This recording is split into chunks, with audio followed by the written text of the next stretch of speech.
Hello, everyone.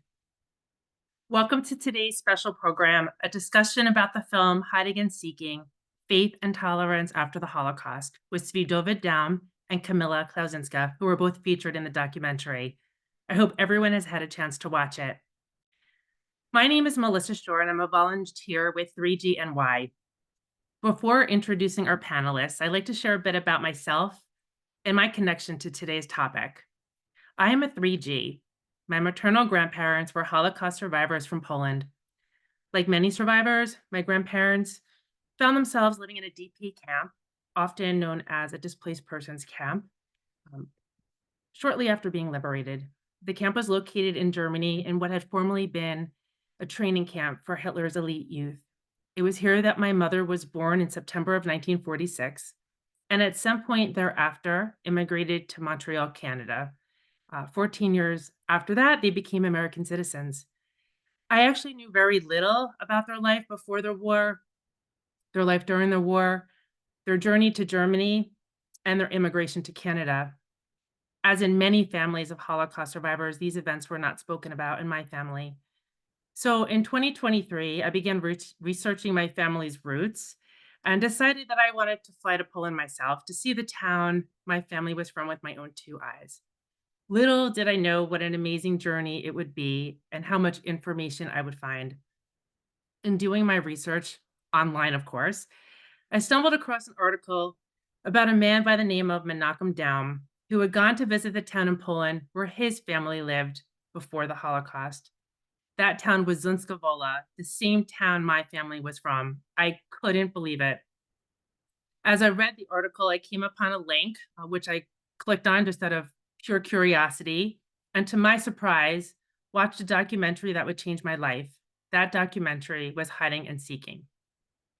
I'd ultimately meet Menachem in person, visit Zunskavola together with him the summer of 2023, and through Menachem, meet his family and many of the people featured in the film, as well as visit many of the places that you saw.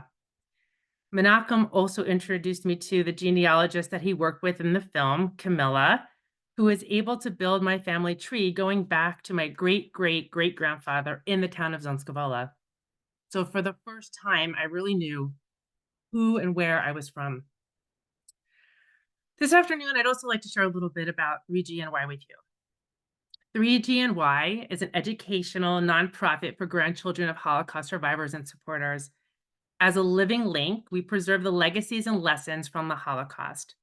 Our mission is to educate diverse communities about the perils of intolerance and to provide a supportive forum for the descendants of survivors.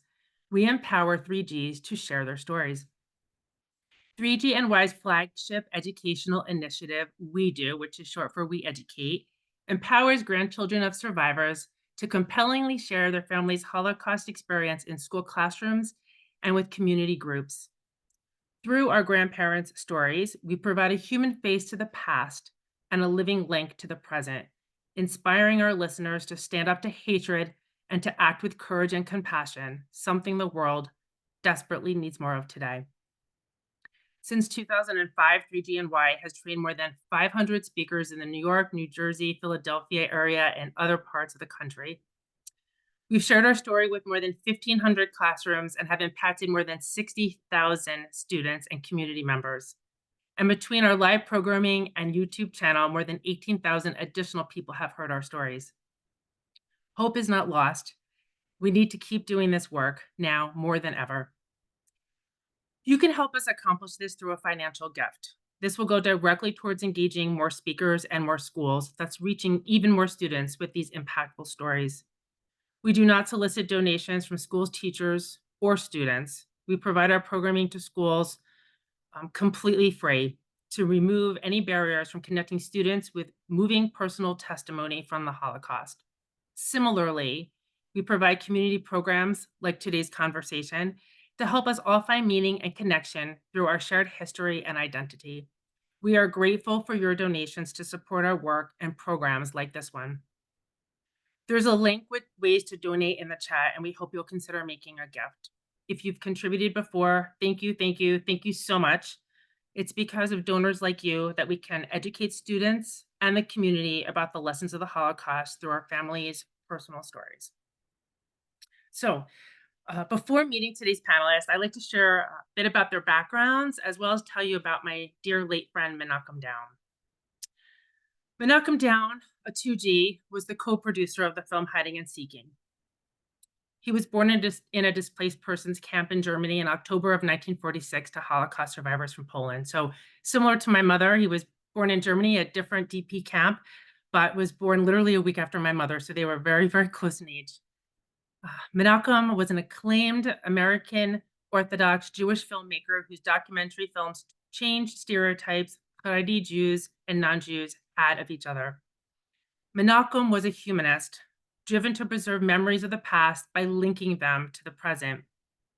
In his 2005 film, Hiding and Seeking, Menachem takes his two grown Haredi sons, Tzvi Dovid and Akiva, to Poland in an attempt to leaven their scorn for non-Jews.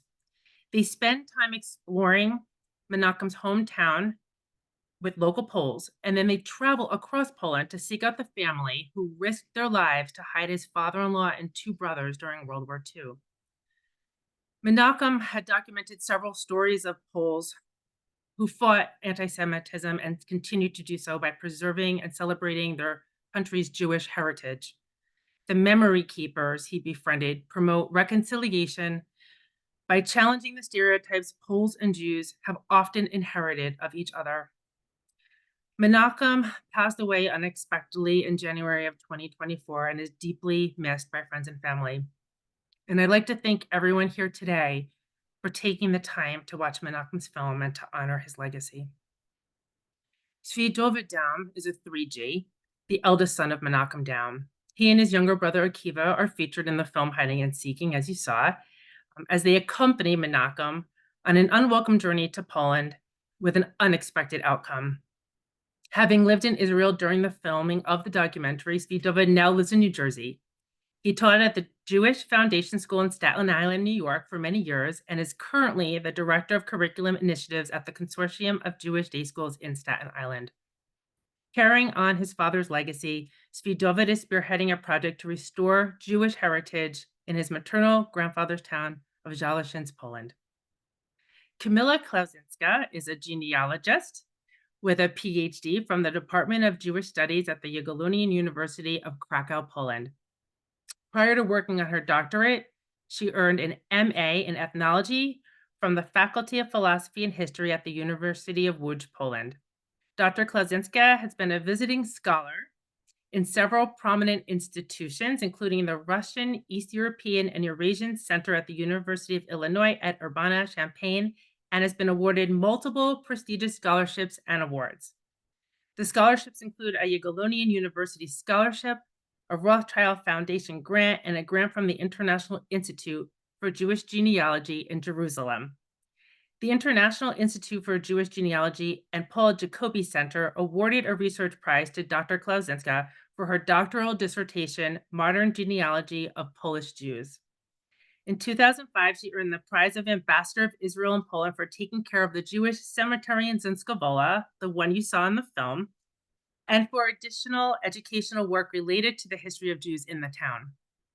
In 2008, she was awarded the Golden Cross of Merit by the President of Poland for disseminating knowledge about Poland's multicultural heritage and preserving Jewish heritage in Poland. In 2010, she was awarded the Bronze Medal for Merits to Culture Gloria Artis by the Polish Minister of Culture and National Heritage. In 2023, Dr. Klauzinska received a grant from the International Institute for Jewish Genealogy in Jerusalem for the research project she's currently working on called Satellite Cities of Łódź, the Polish Manchester, Jewish Demography Immigration 1868 to 1947. And with that, I'm honored to now introduce you to Tzvi Dovid Daum, joining us from New Jersey, and Kamila Klauzinska, joining us from Zinska Wola, Poland. Hello, Tzvi Dovid. Hello, Kamila. Hello, everybody. Hello. Hello, everybody. Before we get started, I just wanted to mention, feel free to put any questions, comments, thoughts in the Q&A, and we're going to try to get to as many as we can at the end of the discussion today. So with that, let's settle in, and talk about this film that everyone has seen. So I thought, Tzvi Dovid, why don't we kind of kick it off with you? It's been, gosh, over 20 years since your father decided to make this film. And I was just curious if you could share with us how it came about. Well, first of all, thank you, Melissa, for putting this together. Beautiful. And I have to say thank you for encouraging me to watch the film for the first time in about 20 years. It lives in my head, but, I figured, okay, I got to watch it again so I know what I'm talking about. How did the film come about? The short version is, my father had a PhD in psychology, and he was working at Hunter College.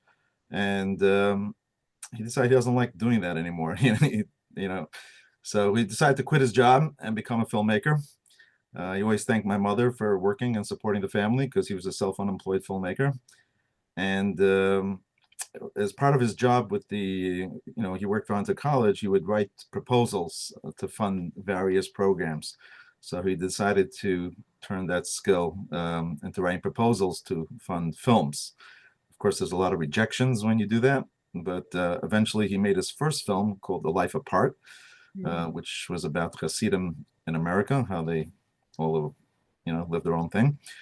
And in the course of that film, he was talking to a certain scholar, and he was telling him the story about, the three brothers who were hiding.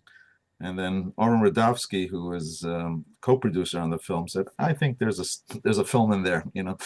Filmmakers always watching for films."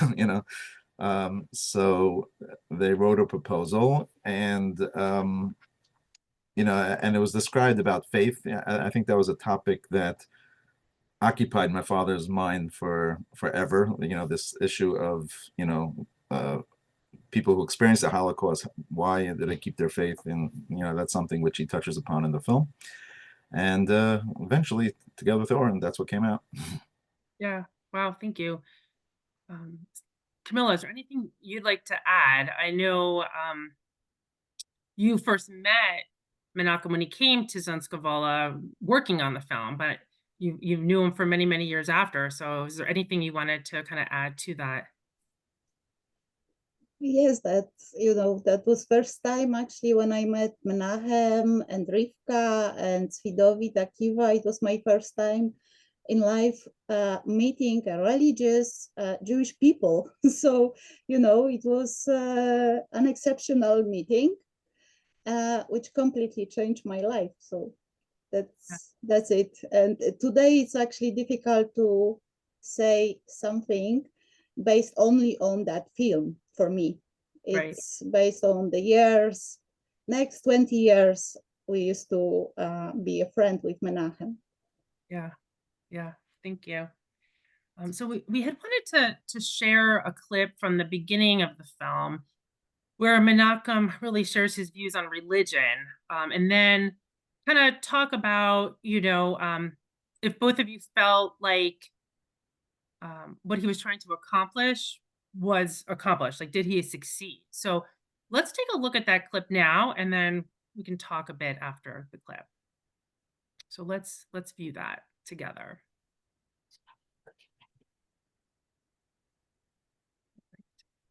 I think let's make sure we share the screen so we can see the clip. There we go. Okay.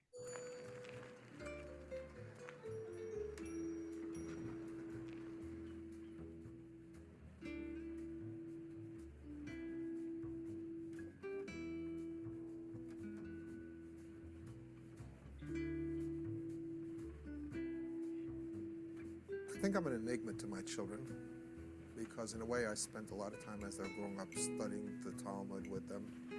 I taught them how to read a page of Talmud, how to analyze it, the logic and the structure of the Talmud. I enjoyed that interaction with my kids, and in a way they can't understand how Dad could have now in his old age sort of become misdirected, misguided.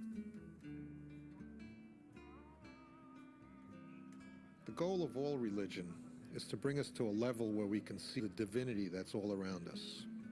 I mean, the thing about religion is that it's so malleable, you can shape it into whichever direction you choose.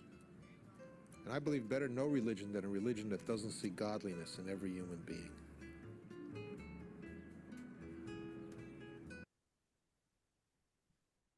Okay, thank you. So kind of with that in mind, Tzvi Dovid, maybe we start with you. What do you feel like your father was trying to accomplish in this film? And do you think he succeeded? First of all, I don't know how I aged so much since that clip, Black. Kamila hasn't aged a day since the film, but for me, I don't know. What was he trying to accomplish? That's a good question. I think what he was trying to accomplish was a certain attitude, a certain outlook. We could talk about it and how it comes up later in the film.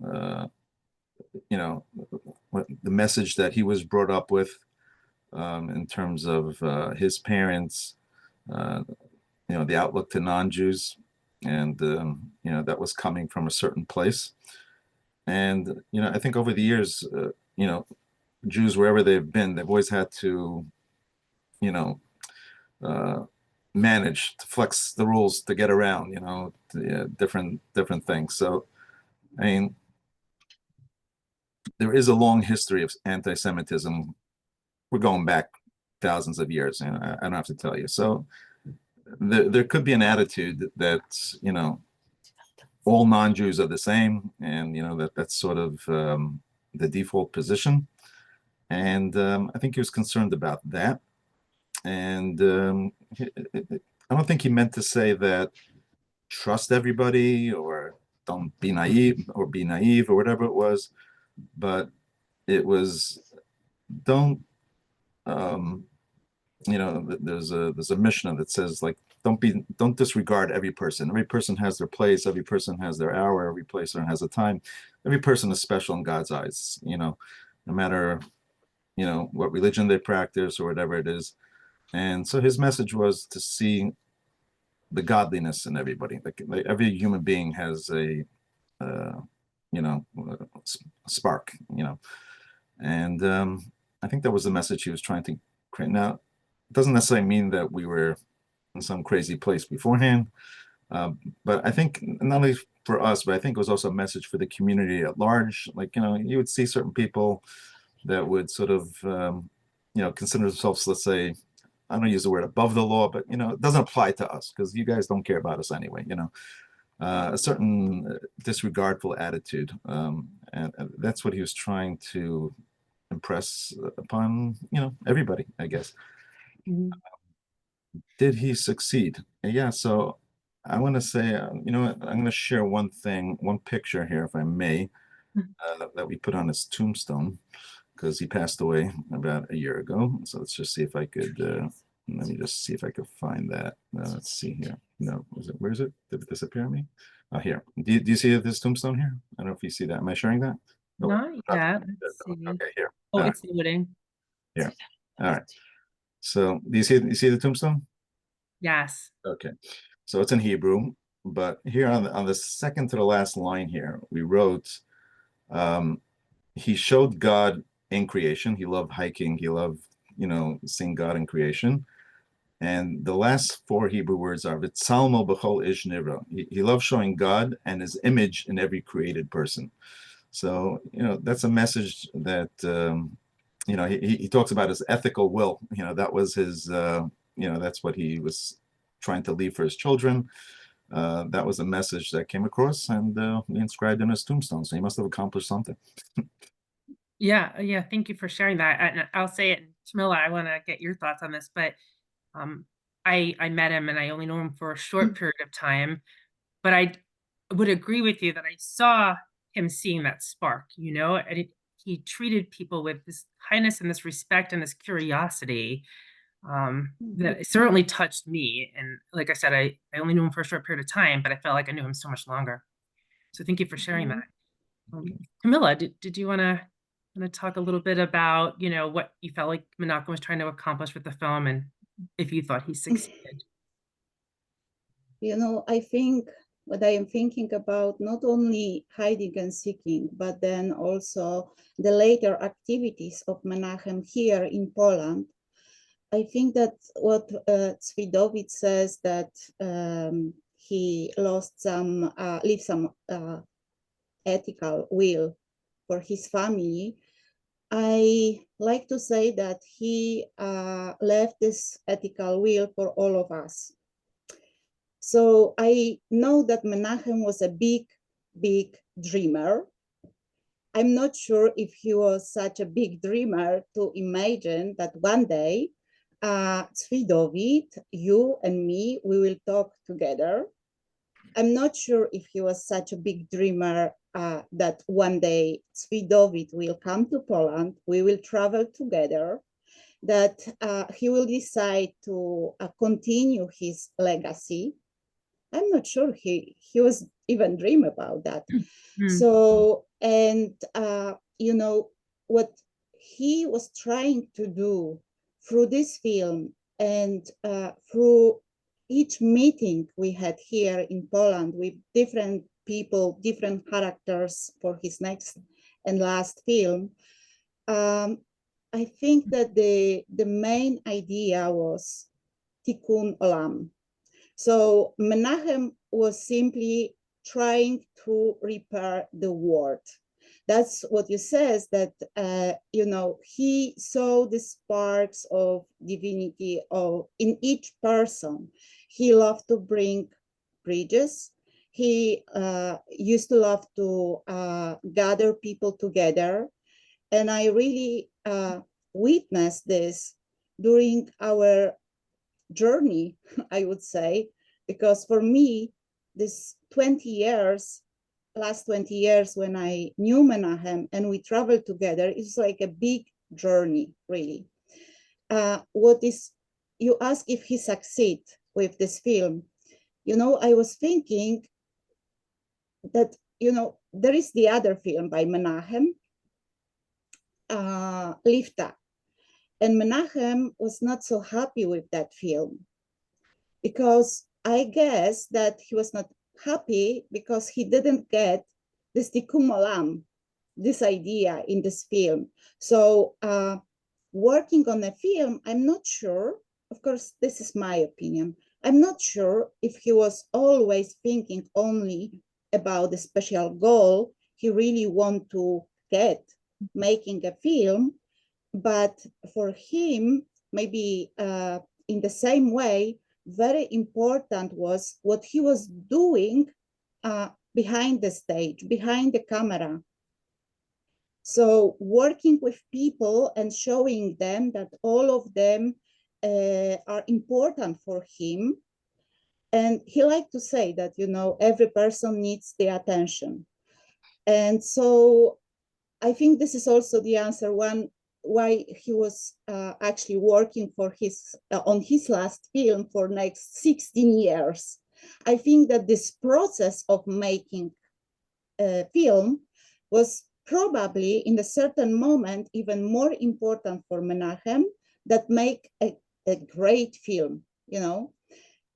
If he succeed, I think that everyone who watch Hiding and Seeking should answer himself.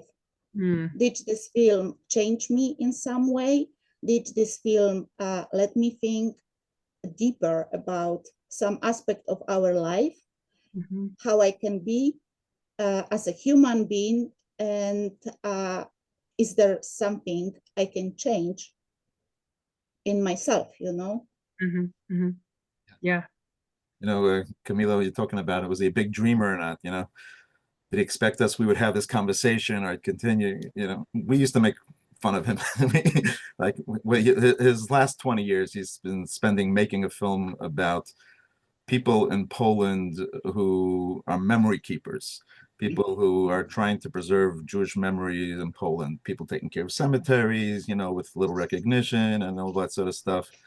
And he said, Dad, what are you busy with? He's making film. Oh, we could just see it. Films about Polish graveyards are going to go viral. You know, we would sort of tease him about that.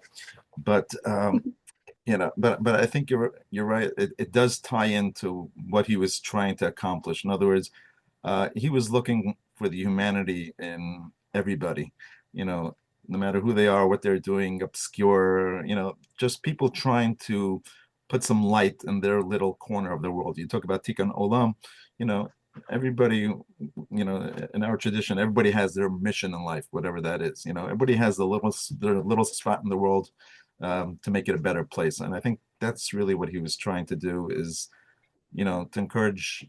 Yeah, he was trying to do his job of making the world a little bit of a better place. It should be a little bit better off when you leave than when you came in because of you. And I think that's also a message that he was trying to convey here as well. Mhm, mhm. Yeah, yeah, that makes sense. I actually have a quote from Menachem that I wanted to share and then kind of talk a little bit about it afterwards. So let me read that. Menachem had said, "I am the son of Holocaust survivors from Poland, and for most of my life accepted my parents' view that all Poles were incorrigible antisemites. But my frequent travels to Poland over the past 30 years challenged this stereotype and made me realize that Poles, like all human beings, represent a complex combination of light and darkness. This is what motivated me to make my 2005 PBS film, Hiding and Seeking, in which I tell the story of Poles who saved Jewish lives during the Holocaust." So I wanted to kind of talk a little bit about this. And I'm thinking there's might be people on this call today who've heard views similar to this expressed about Poles and their families. And I was curious, Camilla, maybe we could start with you. You know, do you feel like these views were initially justified, and are they still justified today? You know, for people who are thinking they shouldn't go back and see where their family's from. It's not safe, and Poles, you know, are not. You can't trust them. Let's just say, right? Mhm, mhm. You know, I think that I'm not this person who will say you that we have no anti-Semites in Poland, right?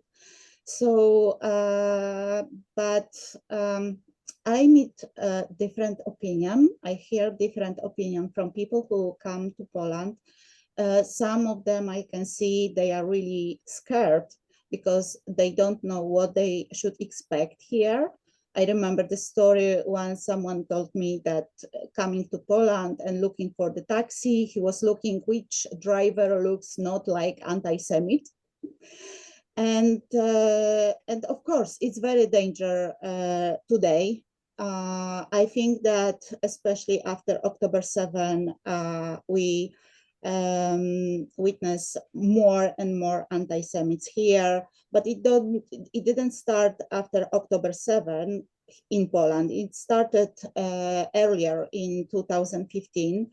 That way, Menachem was also very concerned of this, what's going on in the country. He found as a completely different place. He learned from his family, from his parents, and suddenly how so many people, crazy people are here again.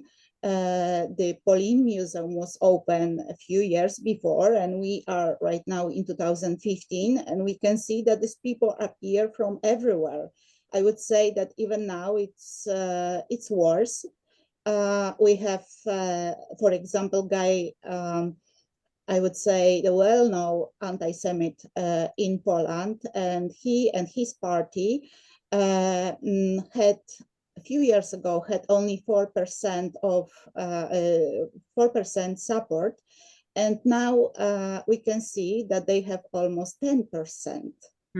So it's very dangerous, and I think that we always can see the glass is half full or half empty. So Menachem rather wanted to see this glass half full. And that's what I am trying to do. And I think others, memory keepers in Poland, because, for us it's not the question if we will change mind of anti-Semites.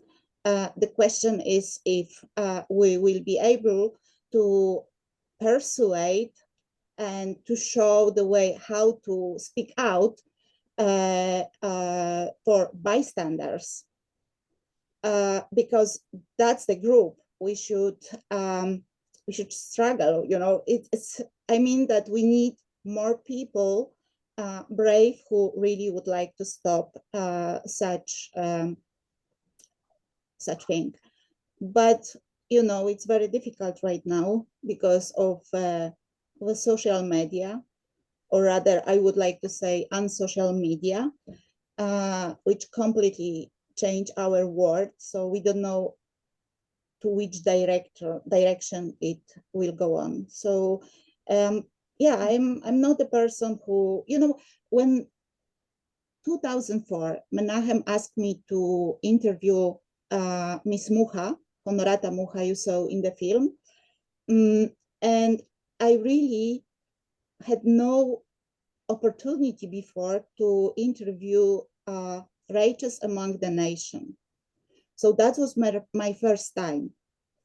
And in 2004, I already learned that there were also many people who used to kill Jews. And I mean, Polish people during the war. We know that there were also some killing them after the war. So I couldn't see my country like a, in idealistic way and beautiful colors. Mhm. And I was very, maybe not surprised, I was really shocked that these people, these righteous, are still afraid of their neighbors.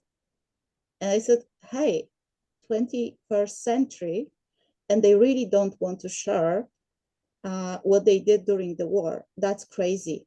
So Yeah. Wow. Yeah. Thank you for sharing that. Tzvi Dovid, do you have any thoughts that you'd like to add? And I know, we've all been to Poland multiple times, and I have felt safe, but everyone has to be cautious. And I think there's lots of different types of people in every country, and so there's wonderful people in Poland too. Camilla is one of them, of course. But Tzvi Dovid, would you like to share your thoughts as well? Yeah, I've been thinking about this a little bit. And my grandfather, in the film there, the interview, my father's asking his father, like, what lessons did he learn? And he says, don't trust the goyim. And by the way, for those listening, goyim is not necessarily a derogatory term. It's just a reference to non-Jews. And, that's a message that bothered my father. Like his last film that he's been working on for 20 years. I've seen scripts of it. There's like, the biases that are the hardest to overcome are those that were given to us by the ones we love, and so on and so forth. But that message from my grandfather, that he didn't learn that in a university somewhere. That was a very real lesson that he learned from life. I mean, just going through the Holocaust, losing his family and his wife, his children, his child, the rest of his family, and so that didn't come from nowhere. I mean, to say, and I've seen here in the comments also, people said like the Germans were one thing, but the Polish people at that time, a lot of them, there was a special, they just felt betrayed. Let's put it that way. So I think so. On the one hand, that's where that comes from. So they were coming from a certain place. I mean, somebody once said like the best thing to happen in America was organized sports, because in Europe the activity was beat up the Jew. Like my father had an uncle. His, he tried. He was involved in the other film, Lifta, Meir Yosef. His job was he was Sunday afternoon he would walk and wait to be attacked, and then the other boys would jump and attack. That was the activity. But I think the world itself at that time was a more bigoted place. Even in America, there was Ku Klux Klan, Jim Crow. There was, no Jews allowed. And it wasn't until the 60s, 65, when my father's growing up, we have the civil rights movement, that we could say that America itself became less bigoted. And, that eventually, spread around the world as well. That had an impact. So, I think on the one hand, he's hearing this message from his parents, which is coming from a very real place. And then he's going to college and he's seeing something different. And I think the world itself shifted a lot during that time period. And I think that's, so that's always, and that's a tricky line to walk, there's a long history of anti-Semitism for 2,000 years, but now people are different. Are they really different? And then, let's say October 7th comes, and then all of a sudden you see all types of voices popping up. And is it really gone? Is it not really gone? So, yeah, I mean, it's tricky, So, I think there's something called xenophobia, right? So people are afraid of people who don't look like them. They feel safer in a group of like-minded people. And so the easiest thing is when you see an outsider, okay, I can't trust this person. He's an outsider, he or she, whatever it is, they're not one of mine. You are careful. And to a certain extent, that's appropriate. Now, to go up and beyond that and say, well, 1 second, I'm going to see the godliness in this person, and I'm going to, try to do it. It becomes a balancing act, and I think it's not natural. Let's put it that way. It requires a little bit of mental gymnastics, if you will, and that's what he was actually trying to demand of us, if you could say it like that. And it's an interesting subject, and I think that's something we're thinking about. Yeah, absolutely. You brought up your grandfather, and so I know your maternal grandfather had some really strong views about the family going back to Poland. I wanted to show a clip from the film about that, and then talk a little bit about it afterwards, because he didn't really want you guys to go. So let's show that clip now, and then we can talk after. Okay, I want to check your family. I'm bringing along all this information with me. Okay, see what I know about your family. Chaim Fetterman. I have you down here, Zaidi. Yeah. As you were born on September 2nd, 1913. Is that right? Yeah. I have your father's name is Avram Zev Wolf Fetterman. Yeah. Is that correct? Yeah. And I have your mother Adel. as Adel Chesky. Okay? Yeah. And here's what I wrote down. Just tell me if I'm right. Yeah. That for 28 months, you and your brother Yosef Yehida and Pinchas Was hiding. were hiding. Okay, let me just see if I got the information down. By but where were you hiding? I never liked you should go there. You don't want me to go where you were hiding? No. Why not? They forgot already. Well, the farmer, I'm sure, died already, but his children, he might has a The daughter children, and a son-in-law. Yeah. They might still be there. Okay, now wait a second. So the farmer's name was Stanislav Matusik, right? Yeah. And the brand is in the The farmer's son-in-law. What was his son-in-law's name? Wojtek Mucha. Oh, let me just write that down. Wojciech Mucha. His name was. Say it again. Wojciech Mucha. Mucha. How many months were you there? 28 months. You and your two brothers. Yeah. Why did he do it? Why he did it? This time there's supposed to be the war over. See?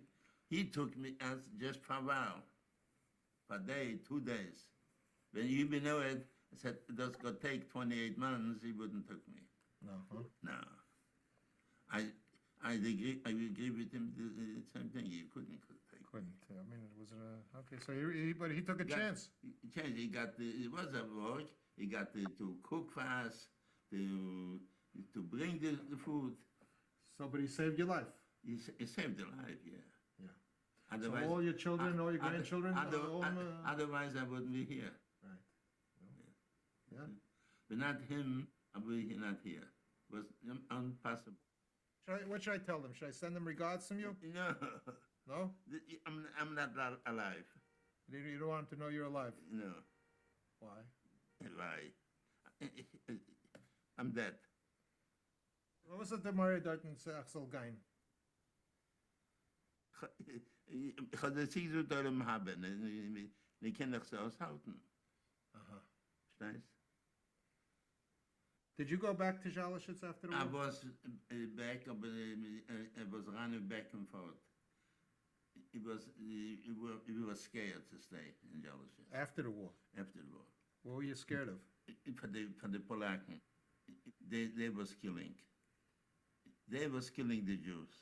Manes hatten noch den Krieg, ein Jahr noch den Krieg, basically my Yid haben sie lang gehaget. Watch yourself, it said, you understand it? Okay, thank you. A lot there. So I guess, Tzvi Dovid, I kind of want to get your reaction. And I know you've met the Muka family, obviously in the film. You've been back since. Can you talk a little bit about, first of all, what was it like to meet them in person then? And, you know, First of all, it was very surprising. yeah, Didn't think we didn't really think we are going to meet anybody. During this whole trip, we couldn't even figure out if there was a film in there. Like, we're joking. This is going to be a very expensive home video. It's a documentary. You don't know what you're going to get. And then, finally we came to the town, and okay, we found them. So that was very exciting and emotional. You could see my grandfather's sort of hesitant that we should meet the Muchas. I think, there was this issue of compensation. He had promised them, who knows what. I think she brought it up in the film as well. She said, "Oh, they should compensate us."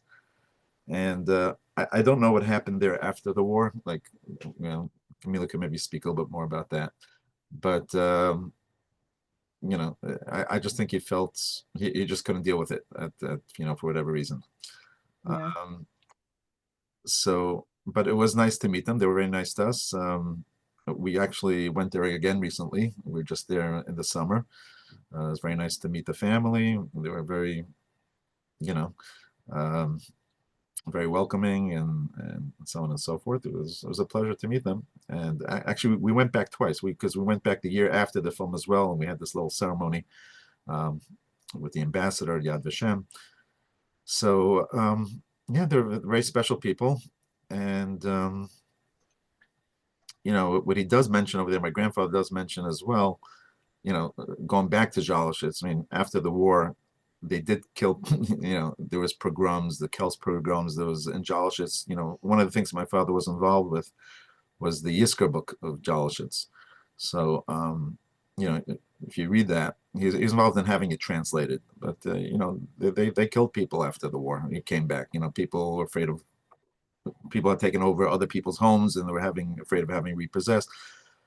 But, so I think there was two reasons why my grandfather was reluctant that we should go back. On the one hand, the interesting thing is also like they're sort of in a time lapse. Like, communication is cut up for 40 years. And, the last thing my grandfather remembers is they're killing Jews. And then in the film, when they show, my father shows him a picture of the Mucha, Henrietta.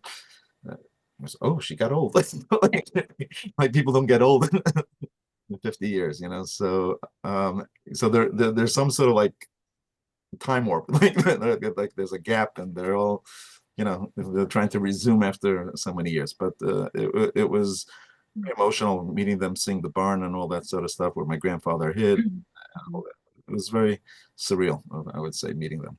yeah, yeah. So speaking of emotion, there were a couple of parts in the film where you definitely saw you and your brother and your mother become very emotional in Jalashitz. One was when you were seeing the ruins of the town synagogue and then also the Mugar family farm. So wanted to share a clip from the Mugar family farm and then talk a little bit about that. So let's take a look at that clip now.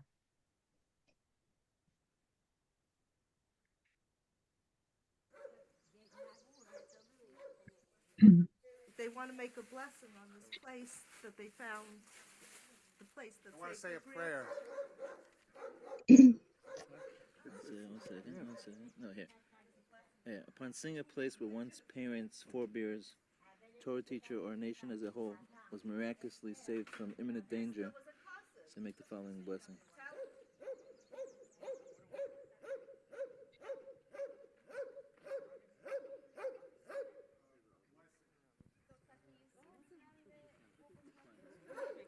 What does Mammy say? Mammy says La'avi. And we say La'avaisa. Okay, ready? Baruch atah Adonai Eloheinu melech haolam. She'asa la'avi. La'avaisa nes b'makom hazeh. Stupid little place here.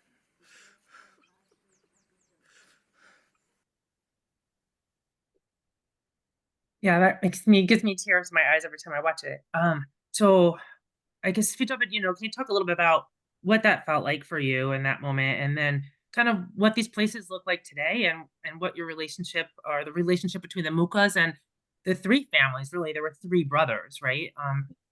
What the relationship between the Mukas and those three families are today, so many years later. All right. So, like I said, my brother's the more passionate one in the film, so, goes both ways, when you're, I'm more like, a little even-headed here, but, yeah, so it really, like you see in the film, it was a very emotional experience. What was interesting, just from my visit this past summer, we went to we went back to Zalishitz, but on the way, and this just gives you a little bit of a sense of what's going on during that time. There's a family called the Wohlgelenter family. They wrote a book called The Diary of Tears. And basically, this man, he was writing a diary during the Holocaust, as he's running from place to place. And he was hidden out together with, different people in his family by a Polish farmer, whatever it is. And then word came out that people knew, about it, and they felt it was unsafe for them to stay there. So half the family left one night, and the plan was they would go the next night and bring the rest of the family over, try to find a place to stay.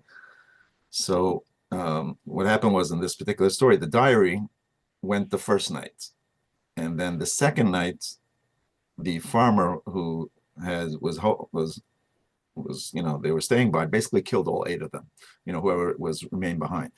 So it's a whole book, and we went there in the summer. We stopped. It's near Zalishitz. This is the story is about a person from the area of Zalishitz.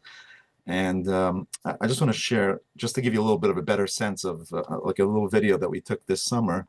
Let me see if I could find it here. Yeah, this is going to be short, very, very short, just to give you a little sense of what it was like here. Let me just see if I could do that.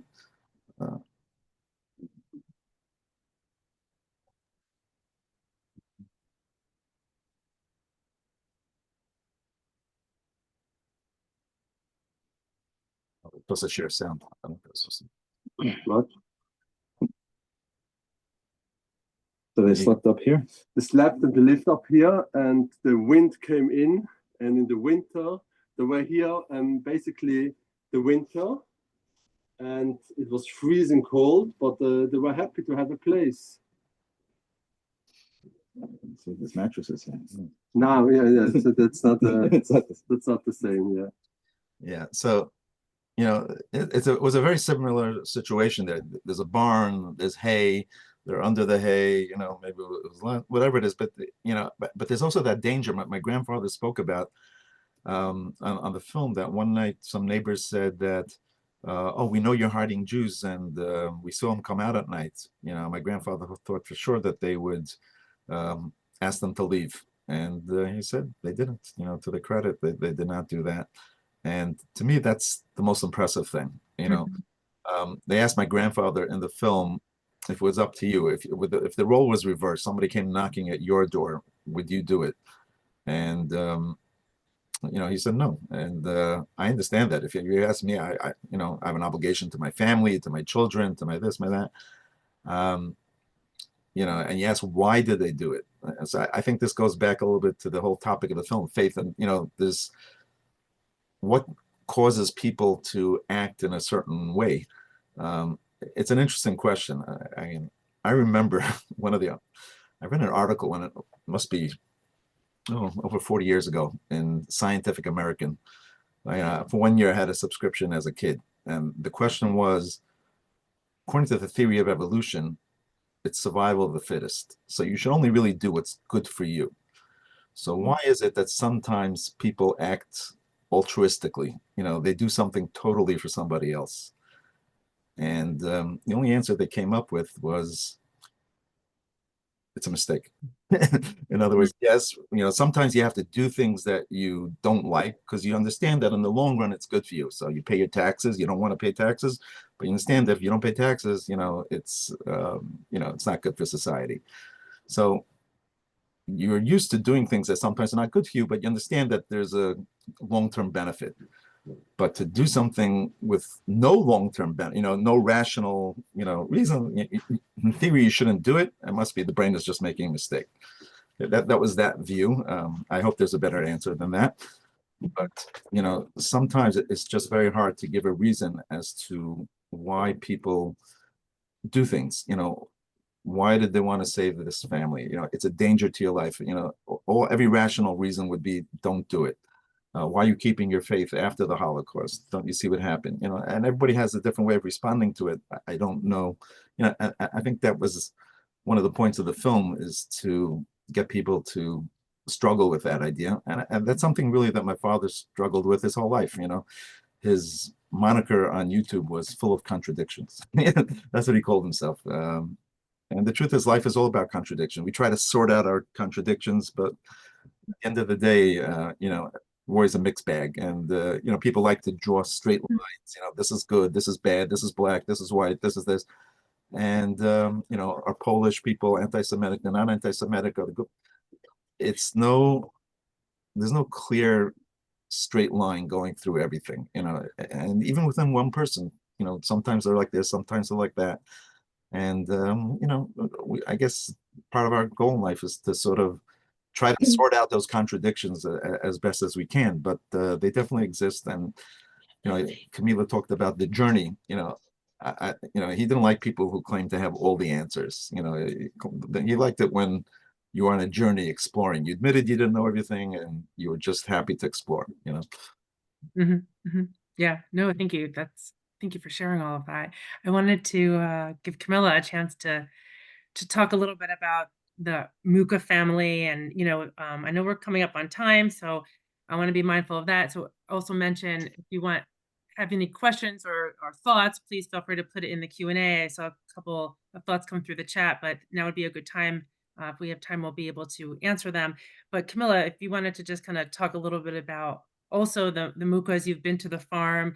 I know there's a part of the film where Honorata Muka and her granddaughter talk about how Chaim and his brothers didn't keep in touch. And if you kind of can talk a little bit about why that is.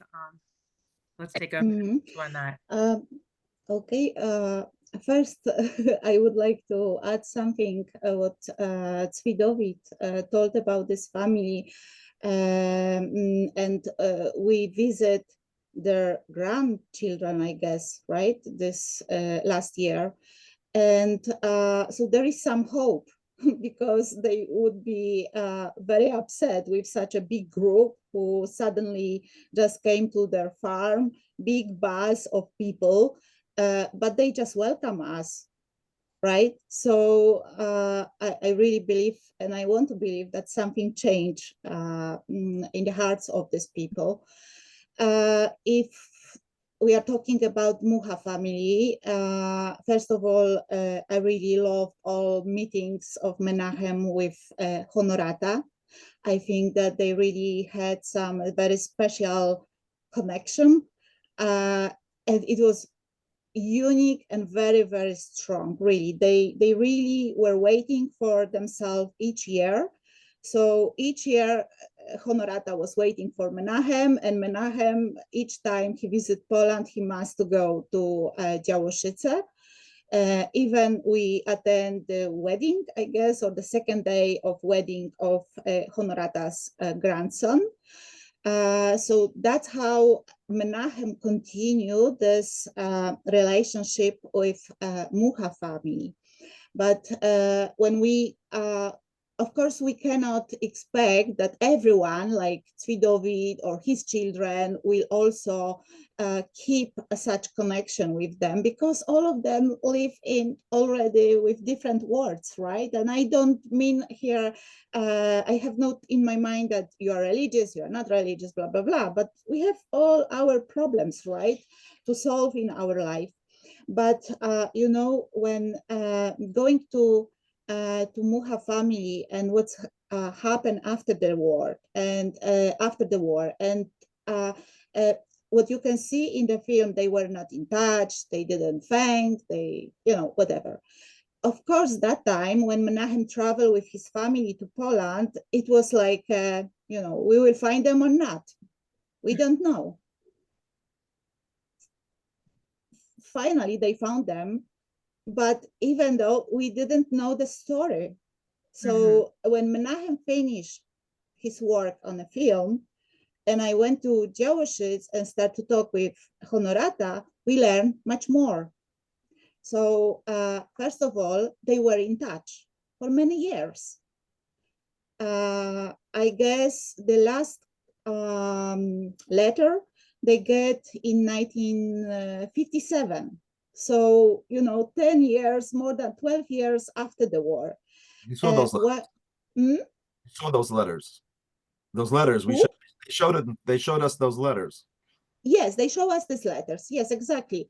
So when I first interviewed Honorata, they even didn't remember about that. They said, no, they were not in touch with us. It was just such a narration they had in their head. But slowly, digging deeper, she says, there was some letters. I remember we still have it.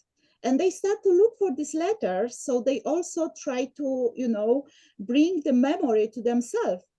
And Honorata told us that, that time, just right after the war, when Federmans can leave already the place where they were hidden, they went to Sosnowiec in Silesia. And they went there, of course, because there was a Jewish committee who support and used to help Jewish people right after the war. And so they stay, I don't remember how long they stay in Sosnowiec, but Honorata remembered that her father went to Sosnowiec to meet with brothers. And what is interesting, we found almost full documentation. They were in touch because Federman's family wanted to get back their properties. The problem was of the situation in the country, which already took over of their properties. And, they need someone who they trust in Poland who can help them. So from one hand, Stanisław Matuszczyk, so Honorata's father, he used to help them. From other hand, they also wanted to give something to Mucha family. As I know, they get some, some stones for, foundation of their new house, some roof tiles from the house of Federmans, etc. The situation was very complicated because also some others neighbors, they also wanted to take the properties of Federmans, right? So Federmans sent them the pictures of their weddings. And so people says, why they don't remember about this? Why Honorata didn't remember before? And my answer is that, we only need to try to understand the atmosphere in the family, which you have a father who take all decision. Honorata at that time was a young woman. She had a child, a son, and in the same way, she had to take care of child and work on the farm. The problem was that their farm was located 8 kilometers from the house. So each day she needs to go 8 kilometers to work for a whole day at this farm together with her husband and her father. And she left the child, 3 years old, at home. So one day, it was right after the war, the fire broke out in the house, and her 3 years old son died. So when I asked Honorata, what happened, how it's possible that this fire appeared, there were different answers. She says that, some other children come and they play with matches. Then they says, people don't like that we save Jews, blah, blah, blah. Some stories like that. But even we don't know, and we will never know the exact answer. The situation is that young woman lost her child. Her old father is taking care of everything. And this is what I also learned from Honorata, that she was just a woman. She was just, to work on the farm, taking care of the home. Her father, he didn't share with her any information. So even he saw these letters, there are some letters, they were in touch with us, but she forgot about this, simply forgot about this, because she was not involved in all of this process, the whole process of Federman's issue, the matter of getting back the property. So we will never find the answer if grandfather, the Honorata's father, gets something from them or not. From other hand, we have Federman family who also didn't feel safe here, and they must leave Poland, and they went to United States, one of them to Israel, and that was what one of brothers wrote in the letter, that we now live in America. Here in America, there is no time for vacation. We are working for a whole day from the morning. We already have children. And at the evening, I go to the school to learn English. So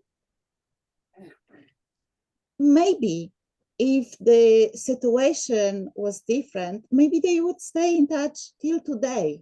Yeah. But simply, both of these families have different, problems to solve in their life. That's it.